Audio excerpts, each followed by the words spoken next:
미국 조지아주의 구금시설에 갇혀 있던 한국인 300여 명이 오늘 석방됐습니다. 이번 구금 사태를 비롯해 이재명 대통령의 기자간담회에서 나온 외교안보 관련 내용까지 김재천 서강대학교 국제대학원 교수와 함께 이야기 나눠보겠습니다. 어서 오십시오. 네, 안녕하세요.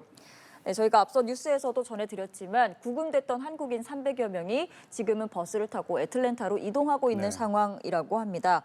이번 한국인 근로자 구금 사태 일정이 한 차례 또 지연되는 등 여러 가지 우여곡절이 있었는데 좀 종합적으로 어떻게 지켜보셨나요? 어쨌든 간에 한국 입장에서는 굉장히 당혹스러울 수밖에 없는 사건이었었죠. 예. 예, 이 좀 배신감을 느꼈다고 할까요? 왜냐하면은 한국이 이 한미 정상회담 즈음에서 그리고 그 이전서부터 대규모 한국 기업에 투자를 하겠다라는 식으로 약속을 했고 트럼프 행정부는 적극적으로 지원을 하겠다고 했는데 근데 이렇게 한국의 근로자들을 전격적으로 구속을 할 경우에는 대미 투자가 위축될 수밖에 없잖아요. 근데 네. 그런 측면이 분명히 있는데 또 내막을 좀 살펴보면은 트럼프 행정부의 이런 결정을 조금은 이해할 부분이 있다. 그러니까 트럼프 예. 대통령으로서는 두 가지의 어떻게 보면은 좀 상충되는 정책이 충돌했던 어떤 그런 경우가 아니었을까. 그러니까 한편으로는 해외 기업의 대규모 유치가 필요하죠. 왜냐하면은 제조업을 살리겠다고 회생하겠다고 약속을 했기 때문에 그런 부분이 있고 또 한편으로는 이민 정책에 있어서 굉장히 강경한 모습을 보일 수밖에 없습니다. 그렇죠. 특히 지금 이 마가라 그러죠. 미국 우선주의자들이 더욱더 강력한 이 이민 정책을 요구하고 있고 트럼프가 이 마가들의 인심을 살짝 잃었어요. 데이비드 앱스타인 파일을 공개하겠다고 했다가 하지 않는 바람에 이 마가 세력들이 굉장히 실망을 많이 했거든요. 이제 그런 상황에서 이런 이민 정책을 강력하게 밀어붙여야 하는 어떤 그런 측면도 분명히 있었을 거예요. 특히 이제 이 국토안보부 장관 같은 경우에는 한국과 미국 사이에 어떤 이런 교역 관계라든지 투자 협력 이런 거에 대해서는 별로 아는 게 없었을 거예요. 자기의 임무는 또 그렇게 하라고 트럼프가 임명을 시켜놓은 것이기 때문에 이 불법 이민자 추방의 이 할당량을 다 갖고 있었기 때문에 이들도 그런 정책을 시행해야 했던 측면이 분명히 있는데 트럼프 대통령이 분명히 조금 고민을 하긴 했었을 겁니다. 이 파장이 만만치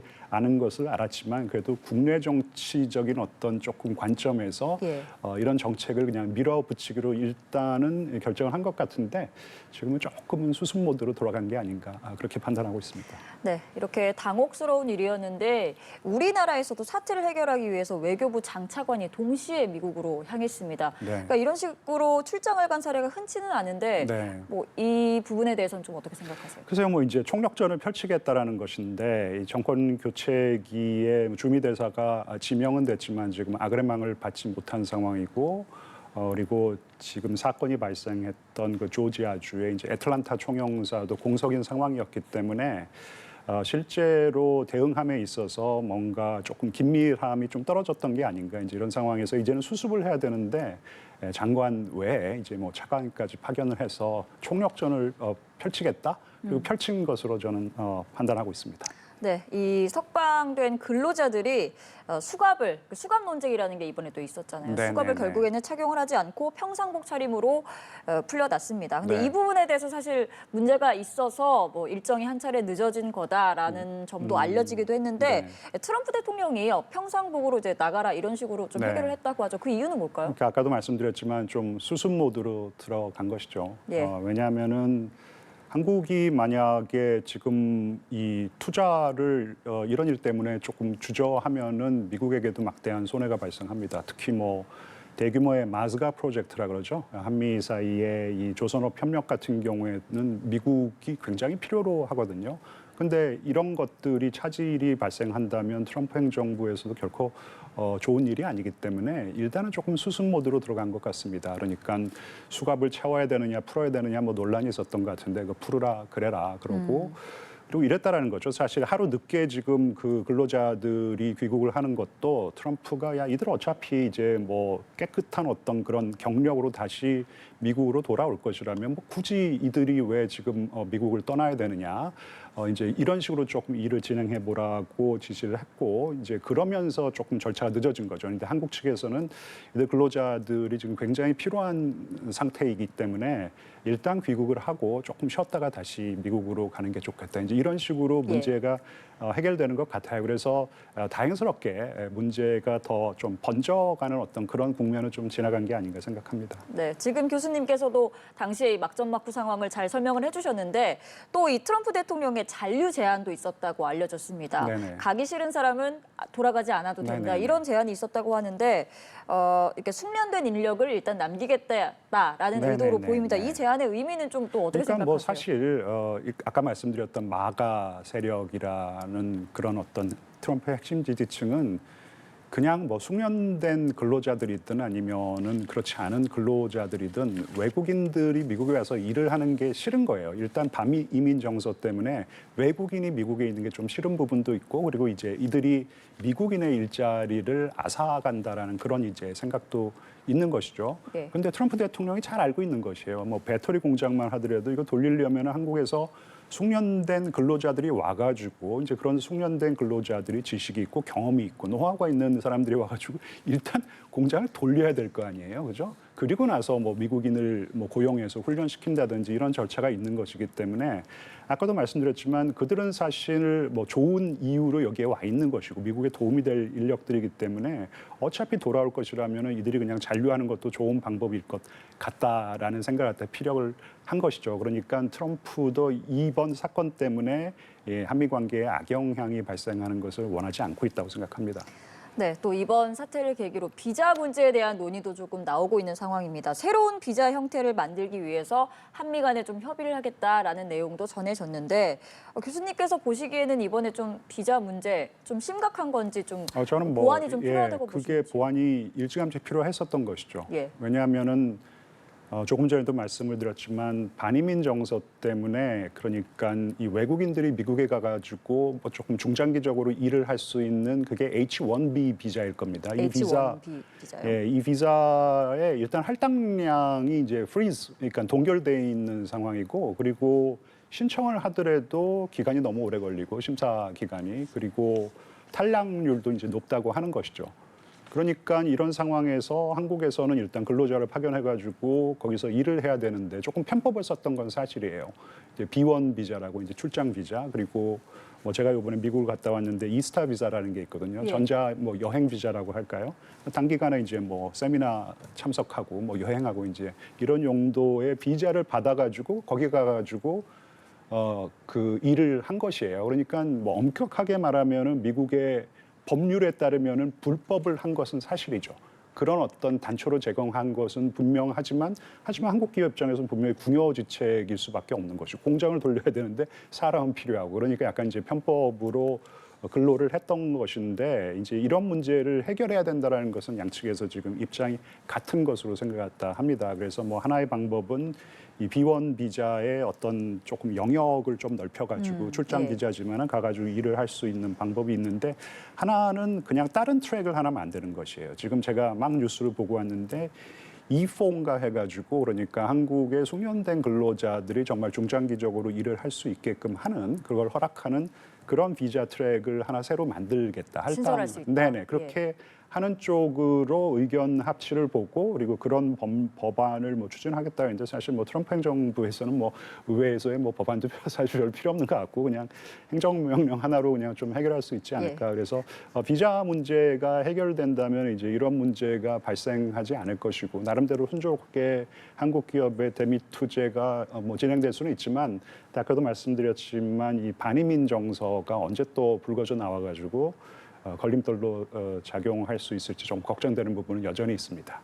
알겠습니다. 또 이런 가운데 오늘 이제 취임 100일 기자회견을 한 이재명 대통령도 이제 기자회견 과정에서 이 조지아주 사태와 관련해서 상세히 설명을 좀 했습니다. 그러면서 특히 대미 직접 투자 위축 가능성이 있다라고 공개적으로 이렇게 언급을 하기도 했는데 이런 발언의 좀 의미는 뭐라고 해석을 하시는지 그리고 이번 사태가 이제 한미 간의 관계에 어떤 영향을 미칠 수 있을지 좀 장기적으로 어떤 영향을 미칠 거라고 보십니까? 나름대로 한국은 그런 문제 제기를 할 수가 있죠. 이번 사태가 전개된 추이를 관찰해 보면은 한국 대통령으로서 충분히 이 문제 제기를 할 수 있는 부분이고 우리 우려된다.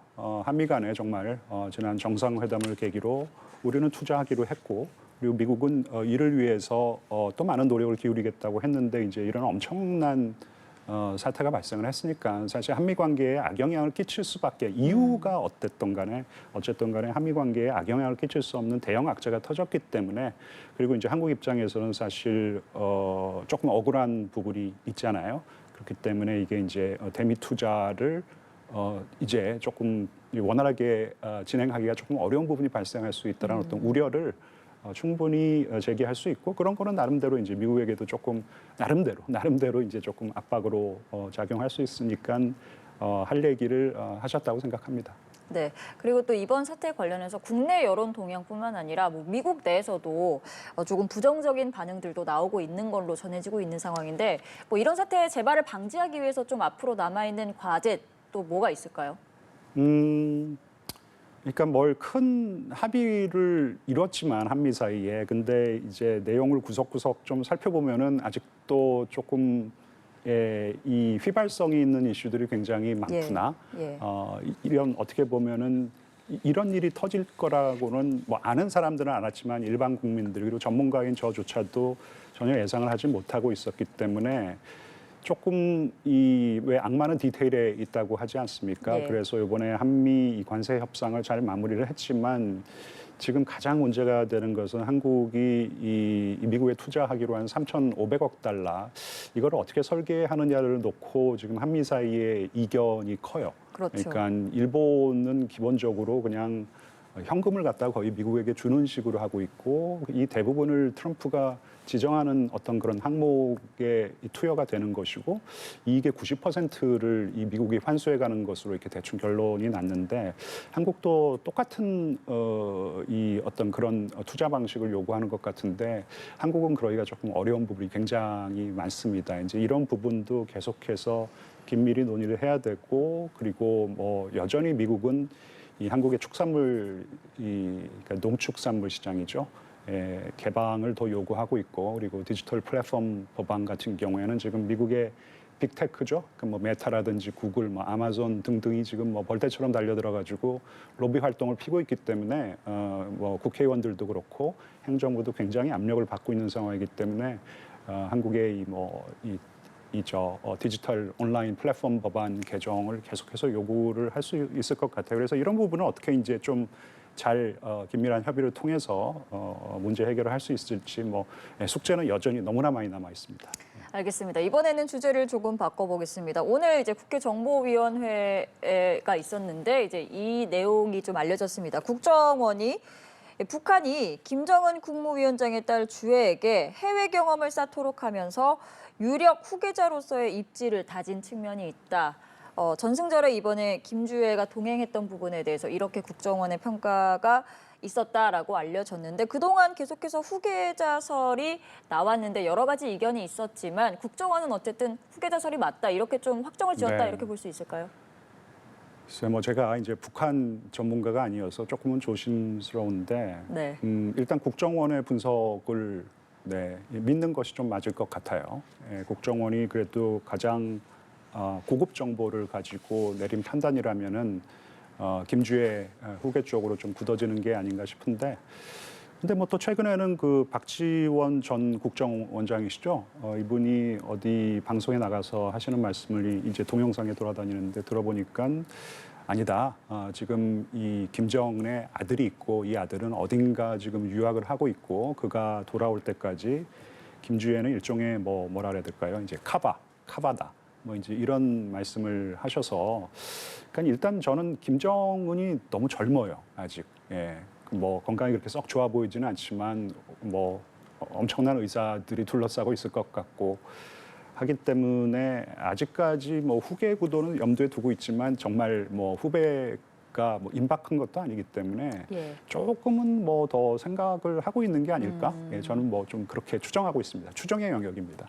알겠습니다. 또 그리고 이제 국정원은 김정은 위원장이 이번에 방중을 통해서 어떤 정상국가 지도자로서의 모습을 연출했다라고 분석을 하면서 뭐 여러 가지 내용을 이제 브리핑을 했는데요. 이번 김 위원장의 방중에 대해서는 좀 어떻게 평가를 하시는지 궁금하고 그리고 뭐 김정은의 방중. 네, 그리고 이제 김정은. 머지않아 김정은 위원장이 또다시 뭐 다자 외교 무대의 모습을 드러낼 가능성도 있다고 좀 보십니까? 이 부분도 뭐 추정의 영역인데요. 예. 일단 방중은 좀 쉬웠을 것 같아요. 김정은 입장에서 이번 방중이 아마 제 기억이 맞다면 5번째 방중이었을 겁니다. 그러니까 이미 4번 중국을 방문했다라는 것이니까 훨씬 더 조금 좀 환경이 좀 편안한 환경이 아니었었을까. 비교적, 예. 네. 근데 다른 다자 외교 무대 같은 경우에는 조금 더 불편할 수 있을 것 같다라는 생각이 듭니다. 그러니까 뭐 상하이 협력기구라고 그러죠. 뭐 SCO 뭐 이런데 초청을 받더라도 중국 말고 다른 나라의 중국과 러시아 말고 다른 나라를 방문한다라는 게 지금은 상당히 조금 불편할 수 있다고 생각을 하고 있기 때문에 아직까지는 이번 기회로 이제 다른 다자 외교의 무대로 김정은이 이제 진출할 것이다 이렇게 얘기하는 것은 조금은 섣부른 감이 있다고 생각합니다. 알겠습니다. 오늘 말씀은 여기까지 들어보도록 하겠습니다. 김재천 서강대학교 국제대학원 교수와 이야기 나눠봤습니다. 말씀 고맙습니다. 네.